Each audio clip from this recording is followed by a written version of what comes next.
out here. David's here. My mom's in town. I'm going to Montecito tomorrow. David Dobrik.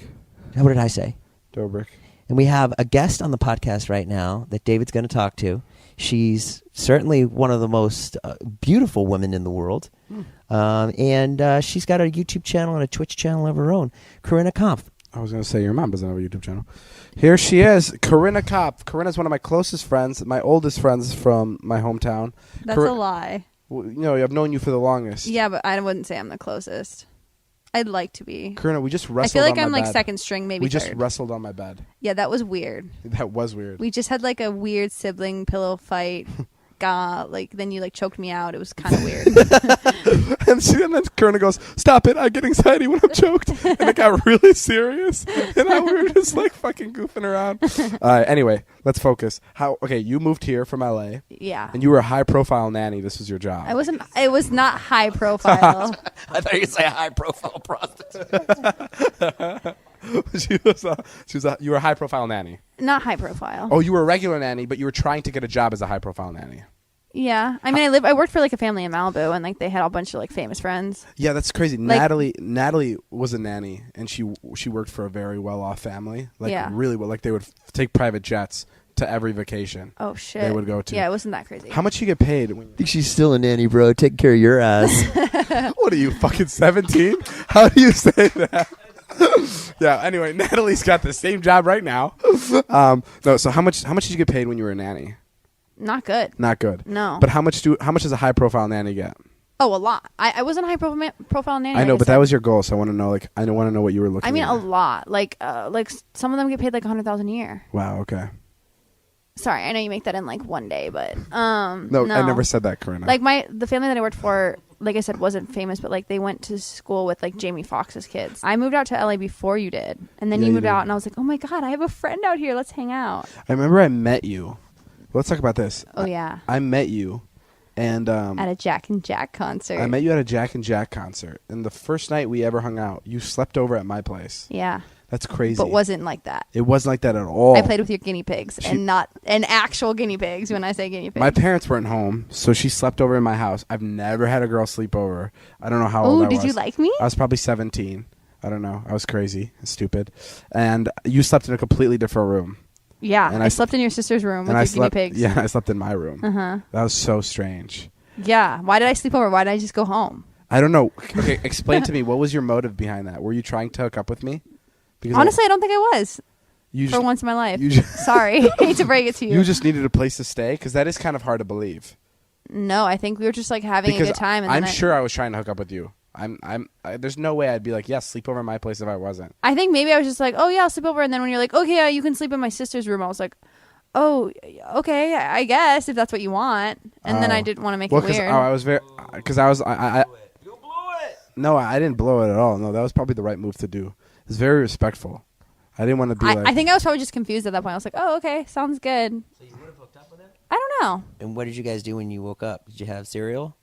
No, she left. You left really early. You left before like the morning even struck, I think. Wait, no, I didn't. Why would I have done that? I don't know. Actually, maybe I did. Yeah, you left really early. Because I was like, oh, what does my mom think? Yeah. What? I was really When young. was that? I don't know. That was a long time ago. I think it was like, 18 or 19 at the time? No, I was like 17. Oh my God. Was I over 18? No, you were 17 too, I think. No way. Yeah, we were very young. I'm older than you. Like I said, it was one of the stupidest things I've ever done. Why is that dumb? Wait, why is that stupid at all? It's literally not. No, I don't know. Nothing happened. You were stupid for not hooking up with me. You're just kidding. Yeah, right. I guess the story isn't really going anywhere other than the fact that Corinna slept over at my place and nothing happened. Yeah. And then we moved to LA. Yeah. And then you hooked up with some of my friends, which is nice because you got to know them a lot quicker than I did. First of all, it was only ever for your vlog. It wasn't just like, I want to hook up with your It wasn't friends. Personal. Corinna, come on. Because when we first were friends, let's be real. It wasn't for the vlog. There wasn't a vlog when we were first friends. But that's what I'm saying. I didn't hook up with any of your friends when we were first friends. Yes, you did. No, I didn't. Yes, you did. I'm being dead ass. I did not. I'm being dead ass. I'm being dead ass. Okay. Your ass is dead. That's how good she is. She knew you were going to have a vlog, so she started hooking up with your friends. No, well, that's so she the could have stuff to talk about beauty later. of it, though, is that I didn't hook up with any of them. Well, you were working at Hooters, and then for a time... Well, no, I was a nanny. The timeline's all fucked. I was a nanny, and then I had no job for a minute, and I was living at your friend's house. My friend's house. Yeah, and then you came and lived with us for like 2 weeks. Yeah. And you were working at Hooters. Yep. You were actually applying to get a job. At Hooters. Yeah. Yeah, there's a vlog about it. And then you got the job. That was the beginning of the That's vlog. crazy. Yeah, I remember when we would come to visit you at Hooters. I felt so cool because I knew like a Hooters girl. Wow. Yeah. You felt cool to know me as a Hooters girl? That is so... Wow. I'm going to like tell my friends that. Because I remember going there and I was like, yeah, Corinna, can you get us a table? And you were like, sure. And I was like, yeah, I know that girl. Because like, I don't know. I feel like, especially at the time, like all the Hooters girls were so untouchable. They were like these like supermodels that were, you know what I mean? Like, you know how Hooters is. No. That definitely wasn't it. Was it hard to work at Hooters?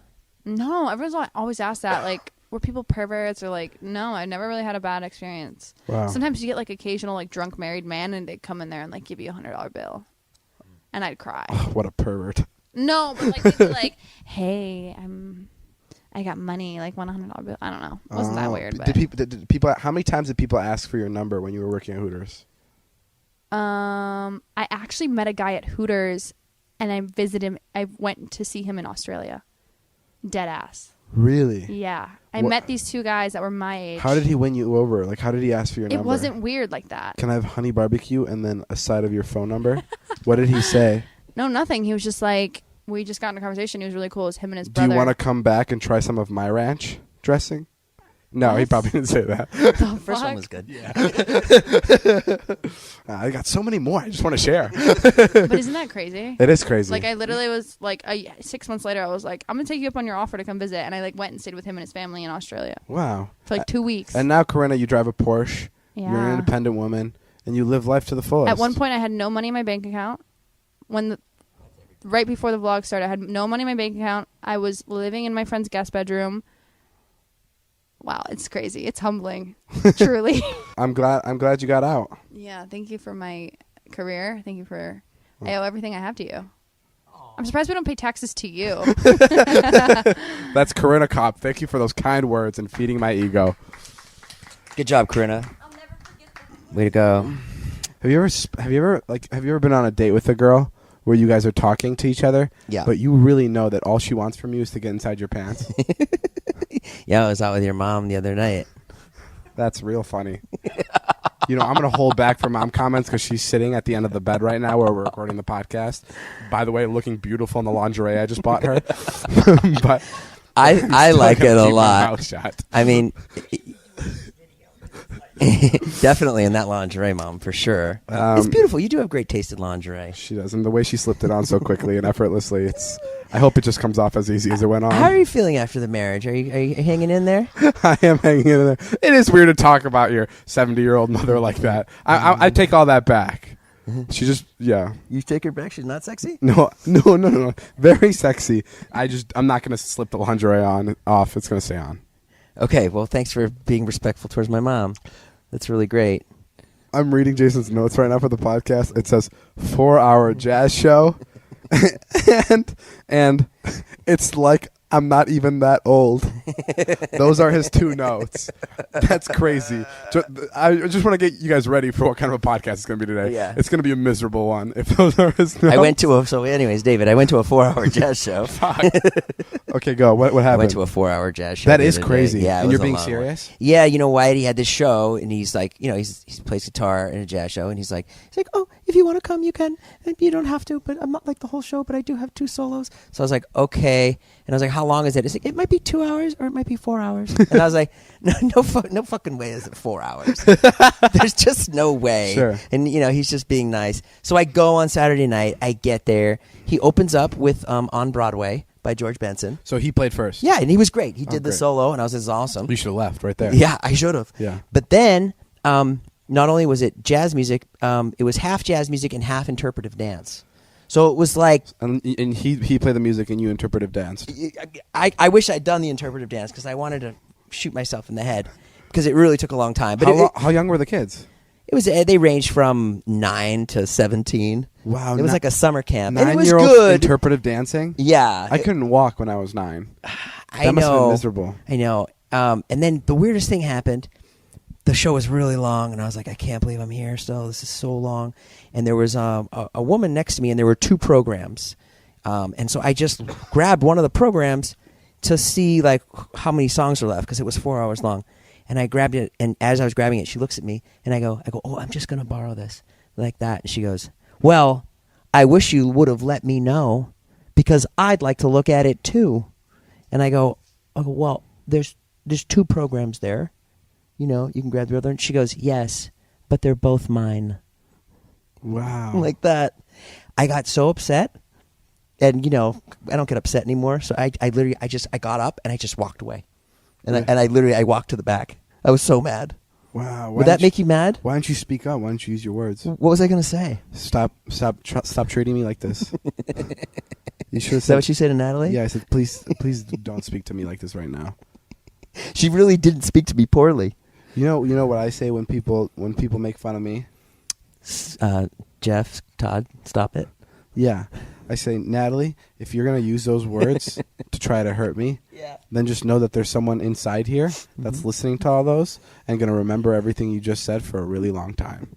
And that shows whoever, I mean, I use Natalie as an example because she does say some nasty things. But that's how I react. You know you're going to go into a meeting next week and someone's going to be like, so your assistant's a real bitch, huh? It's my favorite when I'm in a meeting and someone like a business person like references our podcast. I get so confused when they go, I was listening to your podcast. I go, why the fuck were you listening to our podcast? It's so confusing. I'm very curious because it's just such a weird podcast to be listening to, I feel like. Well, I feel like if they wanted to know you, that would be a really good way to get to know you is listen to the podcast. Yeah, but I'm saying like when people bring it up when it's like when it doesn't even feel like I don't know. You're right.